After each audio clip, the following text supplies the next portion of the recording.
قوم بدلول قوم باندې شرمېږئ ما عزیزان په قوم شرمېږئ ما خپل پلار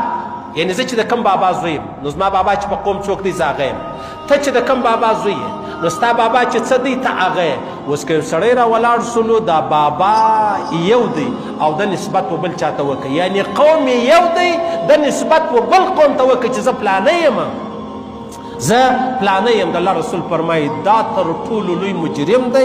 دا تر ټولو لوی ګناهګاره دی او دا ډیر سخت لوی خائن دی سید به اهل بیت به د محمد رسول الله و کور ته به نسبت کیږي جهنم لره به ولاړ سي جد به هغه پش به خو د پیغمبر علیه صلات وسلام د اهل بیتو به احترام و قدر کړي د الله او د رسول پر لار به روان هغه به جنت لره ولاړ سي صحیح سو زه ته واجب خبره کوم خبره دا د عزیزانو دا شایست نه دی شایست که سړی بدنامه کوي خرابوي څه دی وکړي بد اخلاقي دی شروع کی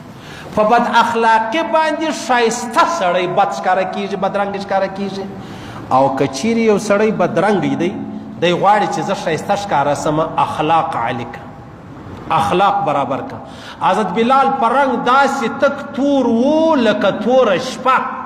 ایمان یې راوړي اسلام یې راوړي اخلاق یې عالي ولو نن هم په ماوتا کې داسې څوک شته چې نه واده کړی دی نه کوزده کړې ده وایي که ما کوزده واده وکړو الله زوی راکوي زه به د بلال نه ورباندې ږدم پوه سولې بد اخلاقي د انسان د قوم هغه شوالی ورختموي او بیا اخلاق چې سړی خپل کی بیکاره قوم سره تعلق دی هغه بیکاری د قوم بیکاری چې کومه ده هغه ورختموي پوه شوس په دې خبره باندې نو قوم بدلول دا حرام کار د الله رسول فرمایي که چا قوم بدل کړي دی کفر وکړي که چا قوم بدل کړي دی شرک وکړي دا مشرک شو په دې خبره